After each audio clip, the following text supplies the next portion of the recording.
água na boca, frango no barro. Tudo isso daqui a pouquinho, aqui no Fim do Asfalto.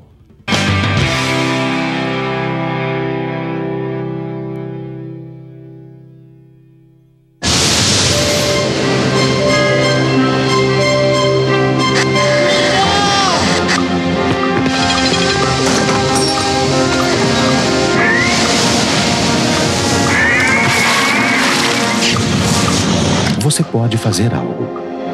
Juntos podemos fazer muito. Acesse agora greenpeace.org.br e com suas contribuições mensais poderemos defender nosso planeta. Junte-se a nós. Greenpeace.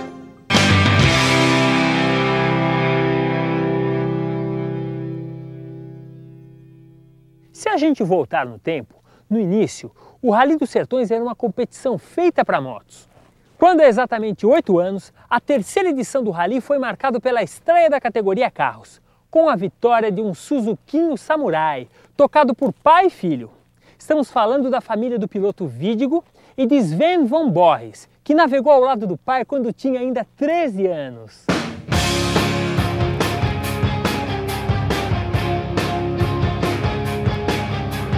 A família von Borries contou ao Fim do Asfalto como faturaram o primeiro título da categoria nos Sertões de 95, em uma prova onde os recursos eram bem limitados para a época. Foi quando eles começaram com a categoria experimental de carro. Na realidade, os carros para apoiarem na organização um eventual acidente de moto, para que os carros pudessem ajudar durante o percurso na organização e ao mesmo tempo correr o Rally dos Sertões. Até que eu fui convidado e 2 dias antes do Rally dos Sertões me deram um automóvel. E nesses 2 dias eu corri um rally, nós corremos um rally à parte.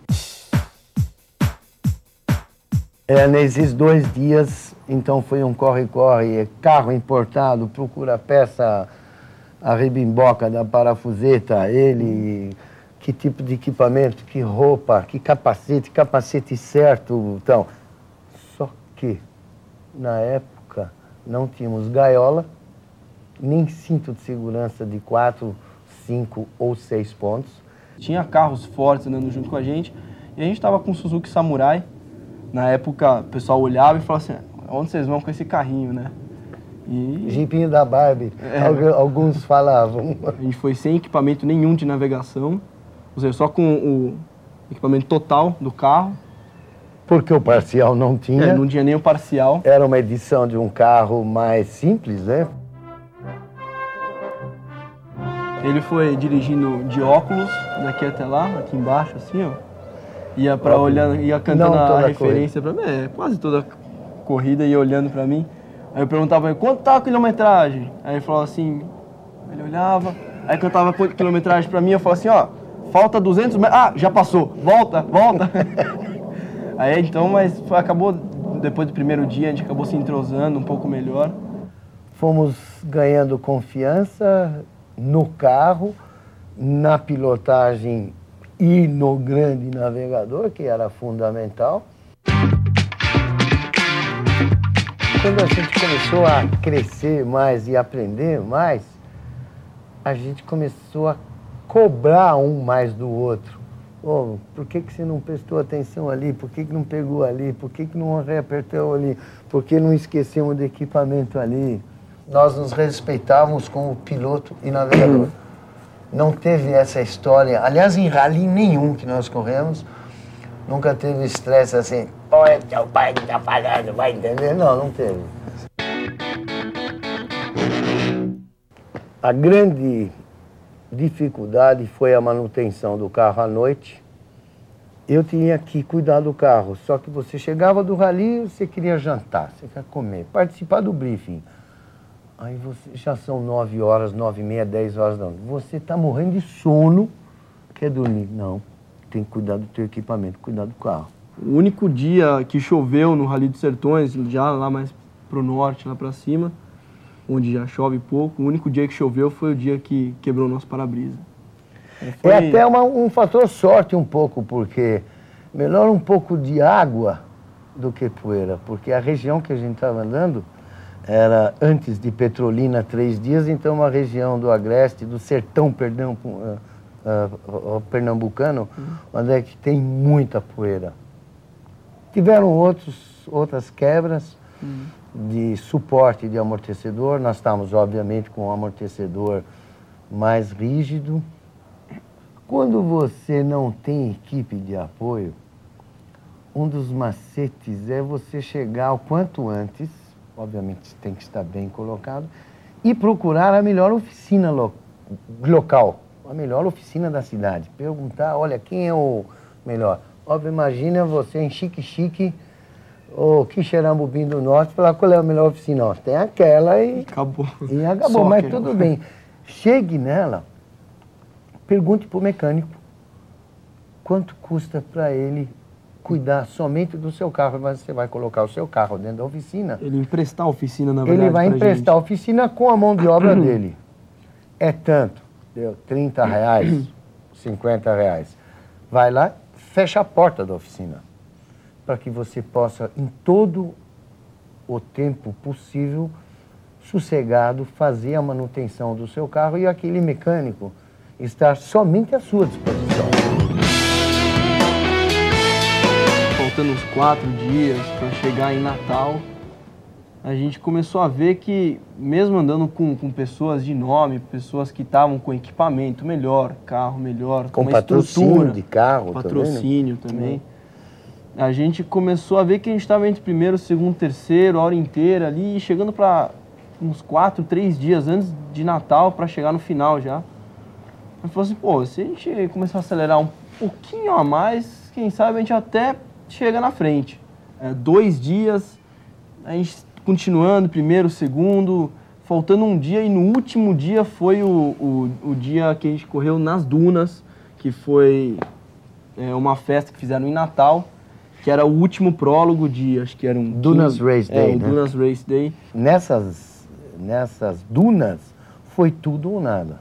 A gente estava era um contando... minuto que a gente tinha e a gente queria tirar aquele minuto. Nós estávamos confiantes, um tocando, o ganhamos ou não ganhamos? Ô baixinho, ganhamos ou não ganhamos? E nós chamaram daí, assim, de quinto até o primeiro, né? Então, quinto, quarto, a gente não tava, entre o terceiro não tava, a gente falou... Na premiação, Na premiação, né? Final, isso. Então, chegamos e falamos assim, ó, só tem mais o primeiro e o segundo, qual que a gente pegou? Aí, quando eles falaram o nome do segundo colocado, que não era a gente só podia ter ficado em primeiro. Aí já foi, já... Nossa Senhora. Foi muito... Foi deitar e rolar. foi abraçar, chorar, e rolar e... Nossa, foi muita festa. É muita festa.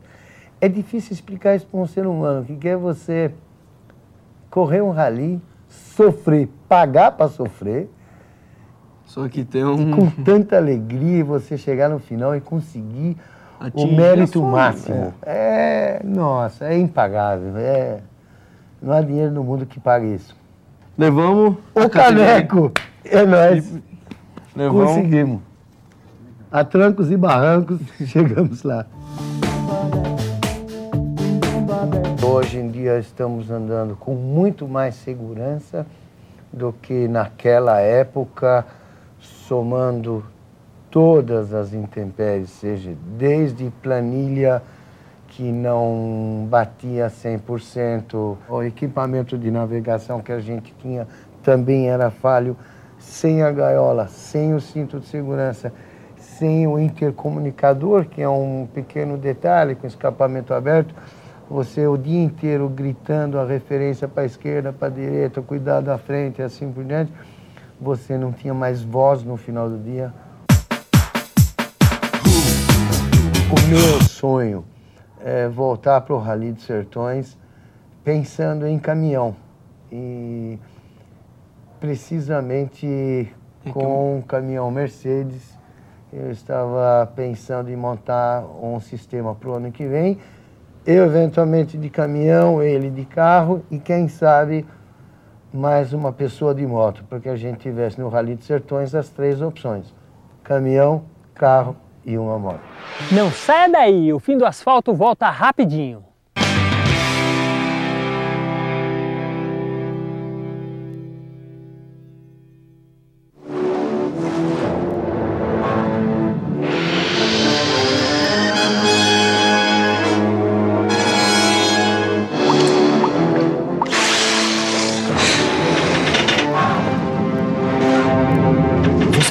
fazer algo. Juntos podemos fazer muito.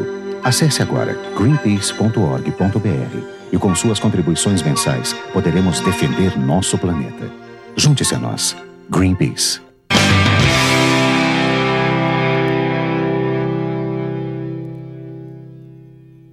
Na semana passada, o Fim do Asfalto exibiu a segunda etapa da Copa Vale Ride em São José dos Campos. Foi uma competição organizada pelo Jeep Clube Comando da Mantiqueira e que privilegiou a habilidade de navegação em uma prova cheia de pegadinhas. Você vai ver agora, passo a passo, como foi organizada essa prova.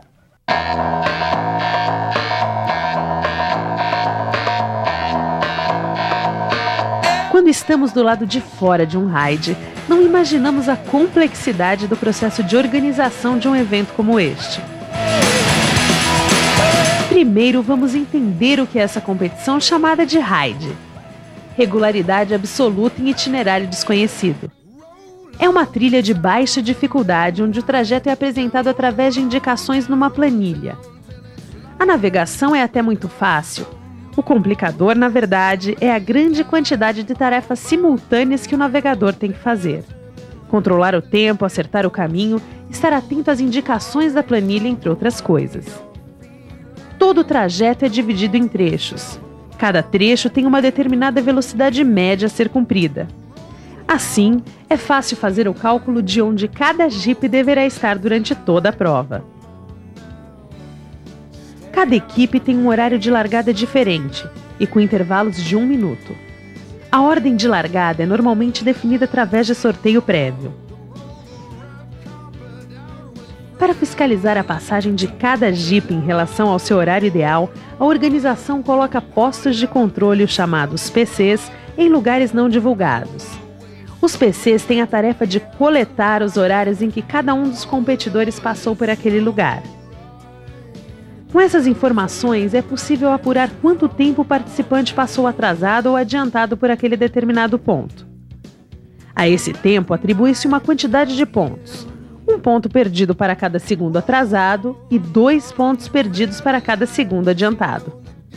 No final, ganha a competição a equipe que tiver menor quantidade de pontos perdidos, o que significa o mais regular.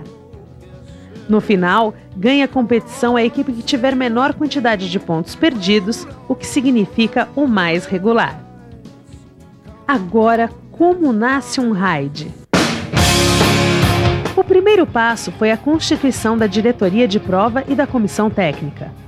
Gustavo Kassab, mais conhecido como Bin Laden, foi constituído diretor da prova. Montada a estrutura administrativa, começam as discussões.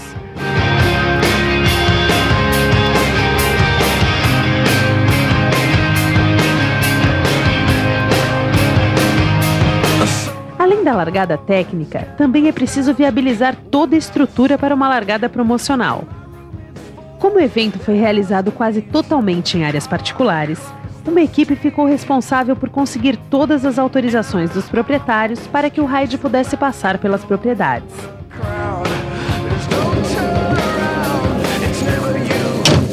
Bom, aqui a gente está entrando numa área particular, onde vai ser a parte central do ride. Agora a gente vai estar se deslocando por dentro da mata até a outra parte de lá do morro, que a gente vai estar fazendo a abertura de um trecho que está faltando ainda. Liberadas as áreas para a passagem do comboio, começa o levantamento do percurso. A escolha dos caminhos e dos tipos de obstáculos sempre leva em conta as características dos carros inscritos no ride. Nessa hora, as equipes se dividem. Uma parte segue com o Bin Laden para iniciar o planilhamento do trajeto.